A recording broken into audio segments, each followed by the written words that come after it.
Hey everyone, this is Carla R. Jenkins, and welcome to our new episode of Project Management Live.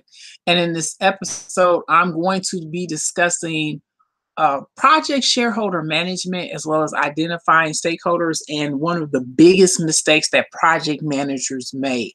So, I would like to welcome all live and replay viewers to my video. My name is Carla R. Jenkins. I am a certified project management professional, certified Scrum and IDO, as well as the hostess of this show where I cover a topic usually on a weekly basis regarding project management and any upcoming trends regarding project management. I do this show because project management is one of the hottest fields, but it's also a very costly field. And I've seen people spend hundreds of thousands of dollars on project management. My goal as a certified project manager is to make sure that you learn project management the right way, and the right way is a uniform way. And that's why on the screen, you're seeing chapter 13 of PMBOK. And PMBOK is an acronym for Project Management Body of Knowledge. It's the standard that and the framework that we adhere to for our project management professionals. So I wanted to take the standard definitions because, as I mentioned, I wanted to discuss stakeholder management the right way. I also, as a certified project manager, wanted to give my experience on project management and as from a field perspective. So first, I'm going to start off with the definition. The definition of project stakeholder management, it says it includes the processes required to identify the people, groups, or organizations that could impact or be impacted by the project, to analyze stakeholder expectations and their impact on a project, and to develop appropriate management strategies for effectively engaging stakeholders in project decisions and execution. It says these processes support the work of the project team to analyze stakeholder expectations, assess the degree to which they impact or are impacted by the project, and develop strategies to effectively engage stakeholders in support of project decisions and the planning and execution of the work of the project. I want to break that down a little bit more. Stakeholder management is one of the two knowledge areas, the other ones being project integration, that starts in the initiation domain. So you have 5 domains. You have initiation, planning, executing, monitoring, controlling, and closing. And you only have 2 project management processes: develop project charter into integration and identify stakeholders and stakeholder management. So before you even create the project management plan, you have to identify who the stakeholders are. And the PMBOK has the definition for the process of identifying stakeholders, which is the process of identifying project stakeholders regularly and analyzing and documenting relevant information regarding their interests, involvement, interdependencies, influence, and potential impact on project success. Well, the reason why you have to identify stakeholders is because the definition of a stakeholder is anyone who can have a positive or negative impact upon your project. So that's a stakeholder. Let me give you some stakeholders. First, you as the project manager is a stakeholder. You can either positively or negatively affect it. Your project team are stakeholders. Your sponsor, the person who's writing the check for the project, is a stakeholder. The client, the other company that's contracting the work, that's a stakeholder. Upper management, can be a stakeholder. The government, if you do something that's regulatory, or you're bound by regulation. For instance, say that you are a waste company, like waste management, you do something like that. Well, the EPA and the Clean Air Act, it tells you how to bundle trash, whether or not you have to do recycling, what's the format, what's the structure of that, and the penalties that you will have if you don't comply. So oftentimes people just think that stakeholders or individuals or companies, it can actually be the government, or it can be an industry standard. For instance, I mentioned my project management professional. Well, the Project Management Institute is a stakeholder in the certification. Another stakeholder would be Prometric or Pearson VUE. Those are the testing centers. It could be the universities where the testing centers are. So I've just given you a very wide range of what project stakeholders are in identifying stakeholders. And for me, my experience of stakeholders is it's just important to always document the stakeholders, interact with them, because 90% of all of a project manager's job is communication. So you communicate with the stakeholders, know what he or she likes, dislike, what their interests are, what they're passionate about. And as a project manager, you pivot and you get them involved on what they like to do.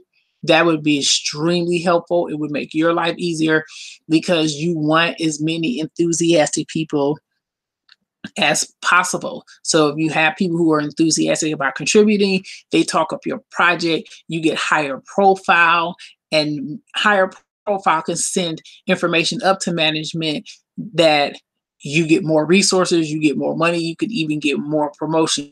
Remember, stakeholders are very important and very critical, which is why identify stakeholders is an initiation processing group before you even get to the project manager plan.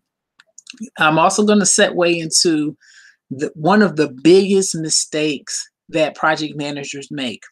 And it's once they identify the stakeholders in initiation, they stop, and that can have dire consequences. It can lead to the cancellation of your project, increased rework, failure, or your removal from being project manager. And I want to warn against that. You need to identify stakeholders throughout all 5 domains. So initiation, planning, executing, monitoring, controlling, as well as closing. And the reason why is, as the definition of stakeholder management, it is to analyze the stakeholders' expectations, assess the degree to which they are impacted by the project.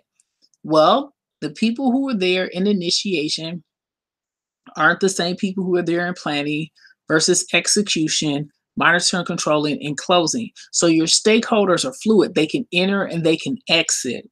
Furthermore, what if you're on a project where your scope has changed, and your scope is what your project is focused on?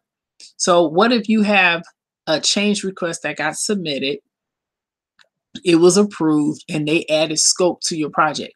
Well, that means you have to go back and re-identify stakeholders because now you have new ones. The ones you used to have may have left the project with the scope change. So just be mindful that you have to identify stakeholders throughout all 5 domains. Now, that's an example of one of the biggest mistakes that project managers make, which is not identifying stakeholders beyond initiation. Even you change. As I mentioned, the project charter is in the initiating domain, which precedes the planning domain. The project charter assigns the project manager and approves the project. Okay, so now you're in creating the project management plan. That means that you have more knowledge of the project. You're starting the project, you actually have a plan. And so that means that you're going to have more stakeholders or even different stakeholders. Then when you get to actually doing the project in execution, then what happens is you have different projects. The more work that you do getting closer to your goal, people are going to enter and exit. So be ready for that as a project manager. So make sure that you don't make one of the biggest mistakes in project management, which is not identifying the stakeholders beyond initiation. Like I said, identify the stakeholders for not just initiating domain, planning, executing, monitoring, controlling, as well as closing. So I'm going to do a little bit of recap for this episode of PM Live with stakeholder management, as well as identifying stakeholders. The definition, the project management body of knowledge definition of project stakeholder management, it includes the process of required to identify the people, groups, or organizations that could impact or be impacted by the project, to analyze stakeholder expectations and their impact on the project, and to develop appropriate management strategies for effectively engaging stakeholders in the project decisions and execution. The definition of identifying stakeholder process is the process of identifying project stakeholders regularly and analyzing and documenting relevant information regarding their interests, involvement, interdependencies, influence, and potential impact on project success. Remember, identifying stakeholders is in the initiation domain. That means you do it even before you create your project management plan. Moreover, as I mentioned, as a project manager, you want to avoid one of the biggest mistakes that project managers make, which is to stop identifying stakeholders in the initiating domain. You have to identify stakeholders throughout the project management domains, all 5 of them. First one is initiation, second is planning, third is executing, fourth is monitoring, controlling, and the 5th is closing. So just make sure that people enter and exit when the project is getting closer to being done and you're doing the work. Your stakeholders change. You have to be able, as a project management, to keep track of that, because remember, stakeholders can positively or negatively impact your project, and you don't want to have any problems because you stopped identifying stakeholders once your project got approved and once you got out of the initiating domain. So this concludes this episode of PM Live, Project Stakeholder Management and the Importance of Identifying Stakeholders. My name is Carla R. Jenkins. I am a certified project management professional, certified Scrum, and IDO with over 12 years of project management experience. You can get in touch with me at info@carlarjenkins.com, carlarjenkins.com, and also you can subscribe to my YouTube channel at Carla Jenkins. So I would like to thank both live and replay viewers for taking out the time to watch this video. I greatly appreciate it. I'll see you in the next episode of PM Live. Goodbye.